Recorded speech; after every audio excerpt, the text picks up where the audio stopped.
તો નમસ્તે વિદ્યાર્થી મિત્રો, તમારા સૌનું ફરી એક વખત હાર્દિક સ્વાગત છે એક નવા જ વિડીયો। આજે આપણે વાત કરીશું એક મહત્વપૂર્ણ માહિતી છે એના ઉપર કે ભાઈ ઘણા કહે છે કે કચ્છ સ્પેશિયલ ભરતીનું કટ ઓફ કેટલું રહેશે। ભાઈ અમારો વારો આ ભરતીમાં નહીં આવે તો કચ્છ સ્પેશિયલ ભરતીનું કટ ઓફ કેટલું રહેવાનું છે એની આજે આપણે વાત કરીશું કે ભાઈ કચ્છ સ્પેશિયલ ભરતી માટે કટ ઓફ કેટલું રહેશે ધોરણ 6 થી 8નું। 6 થી 8માં મિત્રો અલગ અલગ છે તો અલગ અલગમાં એ ભાઈ કટ ઓફ તો રહેવાનું છે, તો ફિક્સ ફાઇનલ હોય છે તો કેટલું ફાઇનલમાં કેટલું નીચે જઈ શકે છે। તો જો તમામની વાત કરીશું એ પહેલાં જો ચેનલ પર નવા હોય તો ફટાફટ ચેનલને સબસ્ક્રાઇબ કરી બેલ નોટિફિકેશન ઓન રાખજો, જેથી કરી આવી માહિતી અમે સૌથી પહેલાં તમારા સુધી પહોંચાડતા। હાલ મિત્રો જો હું પહેલાં ગણિત વિજ્ઞાન વિશેથી મારે વાત કરી છે, ગણિત વિજ્ઞાનનું હાલ કટ ઓફની વાત કરું તો 77 છે, તો પછી કેટલું રહેશે તો શું 74, 72, 73 સુધી જઈ શકે છે। તો વાત કરીએ ફટાફટ। તો મિત્રો આગળ વાત કરીએ પહેલાં જો ચેનલ પર નવા હોય તો ચેનલને સબસ્ક્રાઇબ કરી બેલ નોટિફિકેશન ઓન રાખજો, જેથી કરી આવી અપડેટ છે અમે તો સૌથી પહેલાં તમારા સુધી પહોંચાડતા રહીએ। તો અહીંયા કેટેગરી પ્રમાણે વાત કરીશું, પહેલાં ઓપન એસસી, એના પછી એસટી, એ પ્રમાણે એસસી એટલે ઈડબ્લ્યુએસ ને એ બધી અલગ અલગ વાત કરવાના છે। તો શરૂઆત કરીશું પહેલાં આપણે સામાજિક વિજ્ઞાન વિષયથી। અત્યારે હાલ 63, 73 સુધી મિત્રો કટ ઓફની વાત થાય છે, તો પછી જે પણ હવે કચ્છની સ્પેશિયલ ભરતી આવશે એમાં 6 થી 8નું કટ ઓફ કેટલું રહી શકશે। એમાં નીચામાં નીચું છે એ મિત્રો હું જો વાત કરું ફોટો ચેન્જ, મિત્રો નીચામાં નીચું છે 67 સુધી કટ ઓફ કહે છે। 67 સુધી તો ઓફકોર્સ બધાનો વારો આવી જાય છે। તો પહેલાં જનરલ આવશે, ઈડબ્લ્યુએસ આવશે, એના પછી આવવાની છે એસસીબીસી, એસસી, એસટી અને છેલ્લે પીએચનું પણ અમે કીધેલું છે।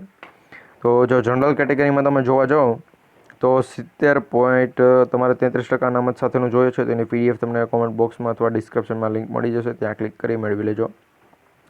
70.5983 જનરલ કેટેગરીનું સામાજિક વિજ્ઞાન વિષય 6 થી 8 કચ્છ સ્પેશિયલ ભરતી।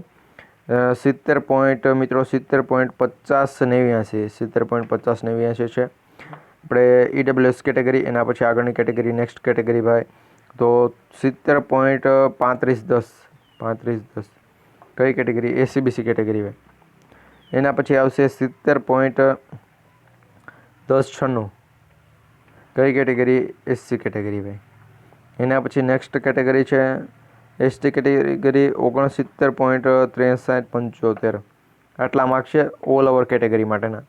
અને એના પછી હું વાત કરું પીએચ એટલે અપંગ ઉમેદવારો છે એને 67 માર્ક્સ હોય ને તો પણ ભાઈ સિલેક્શન આપી દે છે એવું માનવું છે, તો એ પ્રમાણે અહીંયા છે 6 થી 8નું। એના પછી ગણિત વિજ્ઞાન વિશેની વાત થાય છે, ગણિત વિજ્ઞાનમાં 75, 77 સુધી હાઈએસ્ટ છે।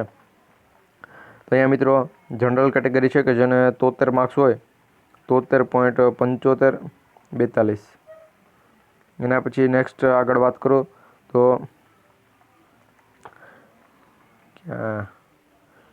73 કઈ કેટેગરી ઈડબ્લ્યુએસ 73.2031। એના પછી વાત કરીશું એસસીબીસી કેટેગરી કે જેનું છે 72.7541, 72 સોરી મિત્રો 75 નથી 8841 છે, સોરી મિત્રો 72.8841। એના પછી વાત કરવી છે એસસી કેટેગરી, એસસીની વાત કરીએ તો 71.8950।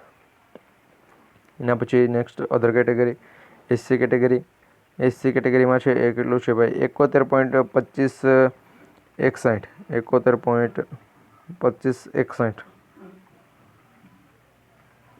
એના પછી છે 68.68.3196, આ પ્રમાણે મિત્રો કટ ઓફ છે। એના પછી તમારે જો ગુજરાતી, હિન્દી, સંસ્કૃત અને અંગ્રેજીનું કટ ઓફ જોતું હોય તો એના ઉપર પણ અમે ફિક્સ ફાઇનલ કટ ઓફ તમને કહેવાના છે। આમાં મિત્રો પહેલાં જગ્યાઓની જો વાત કરવામાં આવે તો 6 થી 8માં ભાષાની ટોટલ જનરલ કેટેગરીની જગ્યાઓ છે મિત્રો આપણે 263 છે, કેટલી ભાઈ 263 છે, 263 જનરલમાં। એસસીબીસીમાં 151 છે, ઈડબ્લ્યુએસમાં 55 છે, એના પછી એસસીમાં 41 છે, એના પછી એસટીમાં 44 છે અને એના પછી હું વાત કરું તો પીએચમાં 22 જગ્યાઓ છે। આ પ્રમાણે મિત્રો અલગ અલગ જગ્યાઓ આપેલી છે, તો અલગ અલગ જગ્યામાં કટ ઓફ કેટલું થાય એના ઉપર અમે ફૂલ ડિટેલનો વિડીયો તમને બનાવી દઈશું જે પ્રમાણે થાય છે એ પ્રમાણે। તો એના માટે વિડીયો લાઇક કરી કોમેન્ટમાં કટ ઓફ લખી દેજો। મળીશું ફરી એક નવા વિડીયોમાં। જય હિન્દ, ચેનલ સબસ્ક્રાઈબ કરવાનું ભૂલતા નહીં।